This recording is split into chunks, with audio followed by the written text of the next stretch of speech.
Good morning. Happy Tuesday, day 44, but who's counting? Every day is Groundhog Day. Thank you for being here. Let's give you some facts about where we are today. Total hospitalizations, actually basically flat, technically tick down, which is probably the first tick down, so that's a good sign, but basically flat. So we think we are at the apex, on the plateau. The number of hospitalizations went up, flattened, continuing to flatten, good sign. Technically, the number's down a tad, statistically irrelevant, but better than being up. The net change in total hospitalizations, if you look at the curve, which is what we look at, the curve is down. When you do the 3-day average, which is more accurate than any one day, because remember this reporting mechanism is new.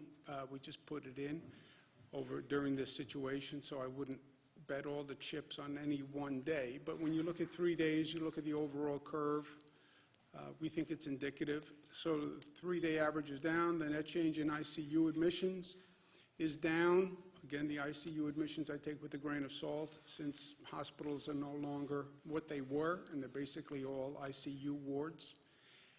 Intubations is a real number. That's the number of people who are being put on a ventilator. About 80% of those people will never come off a ventilator. So when you see the intubations, that is proportionate to the number of people we will lose. And that's what we've been watching all along. People go into the hospital, most get treated and are discharged. Some are not discharged.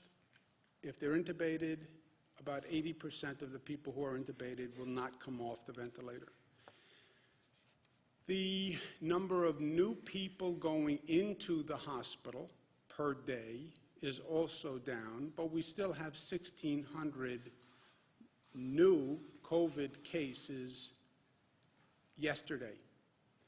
So we have 1,600 people new coming into the hospital, some being discharged, and the net is what we've been watching, but it's also interesting to note that you still have 1,600 new people walking into the hospital or who are in a hospital and then diagnosed with COVID. So the volume is still high, and that's why the hospitals are still working very hard. We have been watching for growth outside of New York City, Long Island, Westchester, Rockland. That has basically been flat. There have been little hot spots here and there. The Department of Health has been very good and aggressive in jumping on those hot spots and tamping them down, test, isolate, trace. And you see the numbers by region across the state. Proportionately, obviously, downstate New York, which is what we've been talking about, but looking for growth towards Long Island, Westchester, Rockland. Rest of the state, proportionately, upstate is very, very low to everything else in the state. This is something else we're watching. This is the number of deaths in nursing homes, and the nursing homes have been an increasing issue.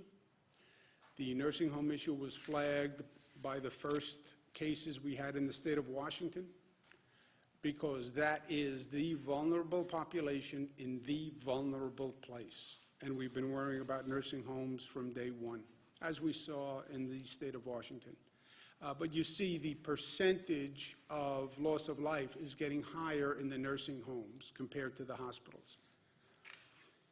Lives lost yesterday, 778. That number is up, and that is, to me, the most painful number. And it has been the most painful number every day, and those New Yorkers are in our thoughts and prayers. You look at the past few days and the number of lives lost, it's basically flat at a devastating level of pain and grief. But it evidences everything else we're seeing, which is basically a flattening at this level. The statisticians will say number of lives lost is a lagging indicator, which is a nice scientific term, but it doesn't mean it just is not just terrible, terrible, terrible news, and nothing we can do about it. Although many New Yorkers are doing everything they can to save people's lives on a daily basis, at great personal cost to themselves. Total number of deaths is 10,834. What we have learned through this process is that our actions determine our destiny, and that's actually good news. We changed the curve.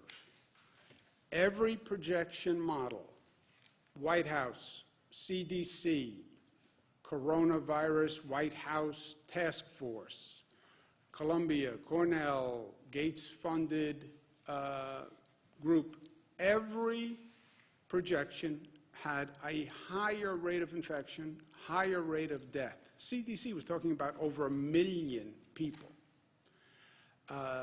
CDC was talking about projections that would have swamped the nation's hospital system. That didn't happen. Why didn't it happen? Because of what we did. And that's important to remember and realize. We changed the curve.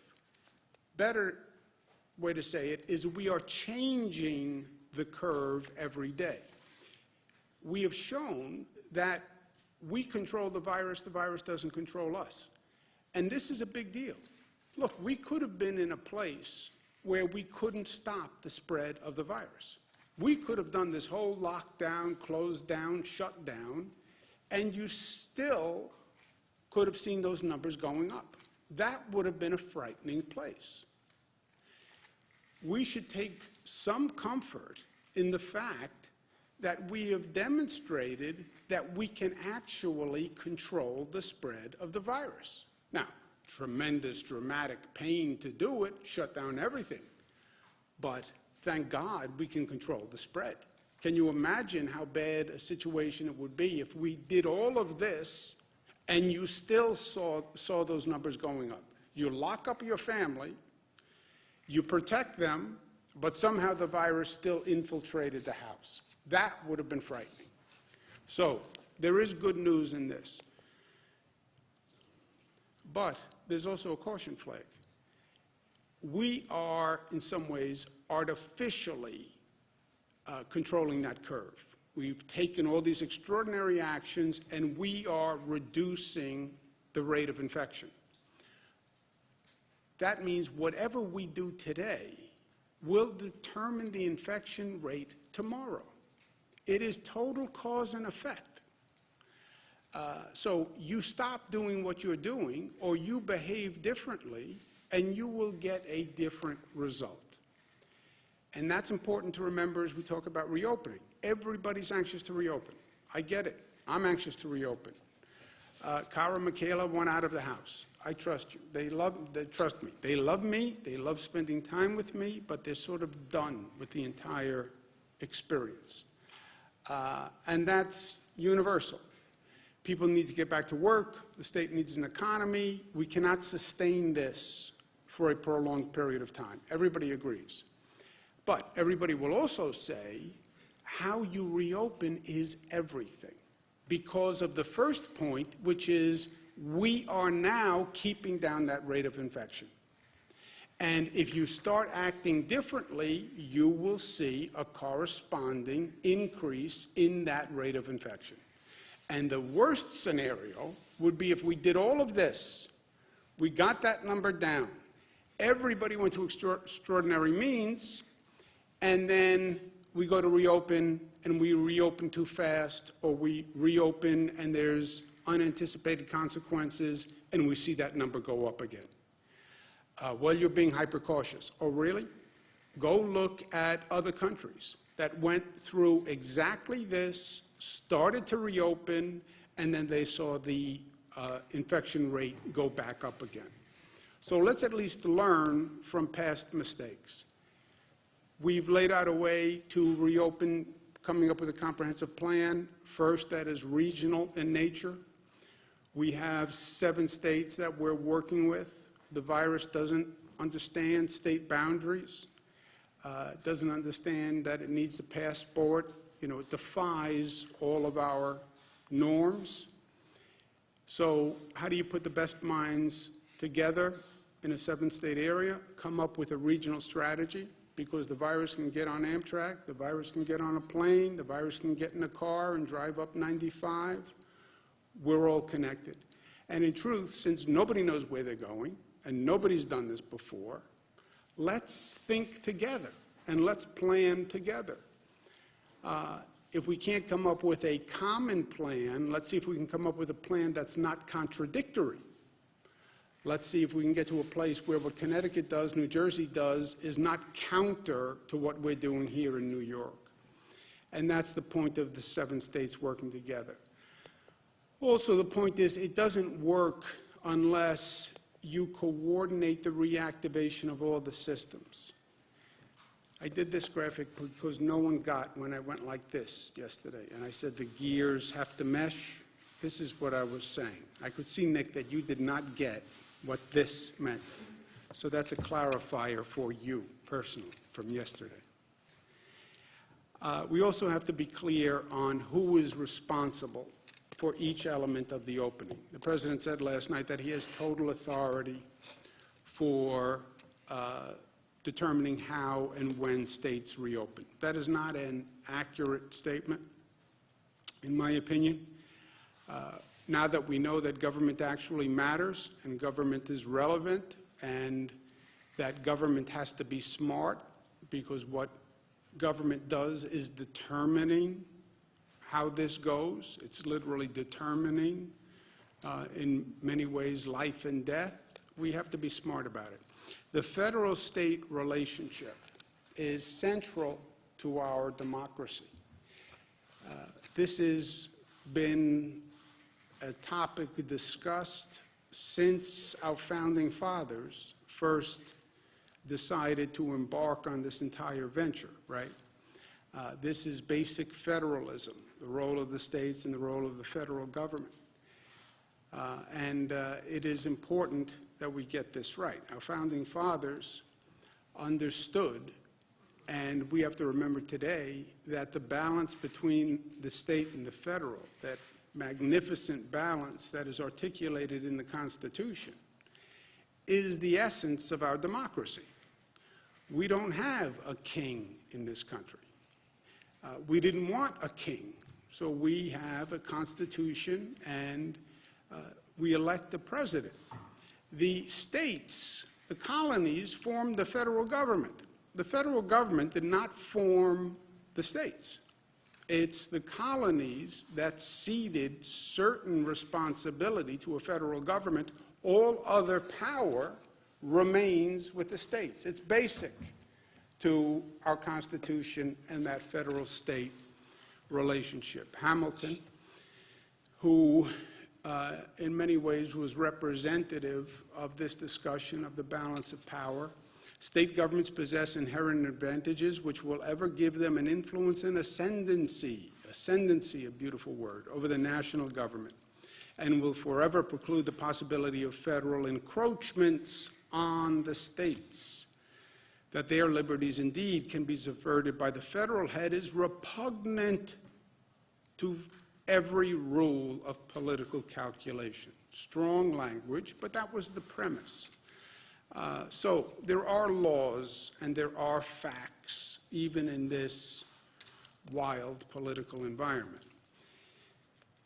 What do? We do what we do, because we are New York tough, but tough is more complex than many people think it is. Within that word tough is smart and united and disciplined and loving. They are not, they're not inconsistent to be tough and to be loving. Let me make a personal point, not necessarily a factual point. The President did his briefing last night, and the President was clearly unhappy. The President did a number of tweets this morning where he's clearly unhappy, did a tweet about mutiny on the Bounty and governors are mutineers. I didn't follow the exact meaning of the tweet, but the basic essence of the tweet was that he was not happy with governors and that this was a mutiny. The president is clearly spoiling for a fight on this issue. The worst thing we can do in all of this is start with political division and start with partisanship. The best thing we have done throughout this past 44 days is we've worked together and we haven't raised political flags. Even in this hyper-partisan environment, even though it's an election year, even though the politics is so intense, we said not here, not in this. This is too important for anyone to play politics. It was a no politics zone, right? This is just about doing the right thing, working together. And that's important, and we have to stay there. We're all in a little bit of a reflective mood. I'm in a reflective mood. And everything we do here is so important, and every day is so important. And I was thinking after the president made his comments and looking at some of the remarks and looking at the tweets, reminded me of a poster I saw when I was in grade school. St. Gerard Magella, Queens, New York, Catholic school. Red blazer, gray pants, white shirt, little clip-on tie, the tie with the hook. Remember the hook tie that you had to put the hook on, and then it looked like you had a real tie, which I never understood because the hook was harder to do. You had to hook and then you had to adjust the band, which was harder than just teaching a kid how to just tie the tie. It would have been easier. But I was in grade school and there was that poster that came from a Sandburg poem, I think. Suppose they gave a war and nobody came. And I was looking at the poster, and I didn't really get it because even then I was very literal. Suppose they gave a war and nobody came. So I'm looking at the poster, and a priest came up behind me and said, "What's wrong, Andrew?" I said, "I don't understand that. Suppose they gave a war and nobody came. How could that happen? Then you wouldn't have a war." He said, "Well, that's the point. The point is what would happen if people just refused to engage? They just refused to fight." And I still didn't get it and he said, sometimes it's better to walk away from a fight than engage it. Sometimes it takes more strength, frankly, to walk away from a fight than engage it. The president will have no fight with me. I will not engage in it. I've sat here every day for 44 years asking New Yorkers to remember that this is not about me, it's about we. I understand you're personally inconvenienced. I understand you're frustrated and stressed and anxious and you're feeling pain. Think about we. Think about get past yourself and think about society and think about your family and think about interconnection and act responsibly for everyone else. This is no time for politics, and it is no time to fight. I put my hand out in total partnership and cooperation with the president. If he wants a fight, he's not going to get it from me. Period. This is going to take us working together. We have a real challenge ahead. Just because those numbers are flattening, it's no time to relax. We're not out of the woods. In this reopening, we could lose all the progress we made in 1 week if we do it wrong. And we have a number of challenges ahead. We have to figure out how to do this. How do you have a public health strategy that works with an economic reactivation strategy? Nobody has done this before. How do you start to increase the number of essential workers? How do you learn the lessons of the past? How do you start to do the massive testing that we're going to have to do here? and that we don't have the capacity to do today. The capacity does not exist. The private sector companies that do testing, we can only get about 60,000 tests per month. That's not enough. We're going to do the antibody testing, but that's not enough either. How do we do this? Put together this whole testing system and do it in a matter of weeks? It is a real question. How do we use technology? Apple and other companies are working on using technology to do tracking. How do we do that? And how do we do it fast? And how do we take all our strength and our collective strength and take this nation's collective strength and figure out how to do those challenges? 50 years ago this week, Apollo 13 gets damaged 220,000 miles from Earth. Somehow they figure out how to get a spaceship back 220,000 miles 50 years ago. That's America. Okay, figure out how to do testing. Figure out how to use technology to do tracing. That's what we have to work on. And we have to do that together. We have to do, as a government, what our people have done, right? Sometimes political leaders can learn best from following people who are normally ahead of the politicians. Look at how people have been selfless and put their own agenda aside for the common good. Can't their leaders be as smart as they are? The answer has to be yes. So I look forward to working with the President in partnership and cooperation, but he has no fight here. I won't let it happen. And look, unless he suggested that we do something that would be reckless and endanger the health or welfare of the people of the state, then I would have no choice. But shy of that, I put my hand out to say, let's do this together. Questions?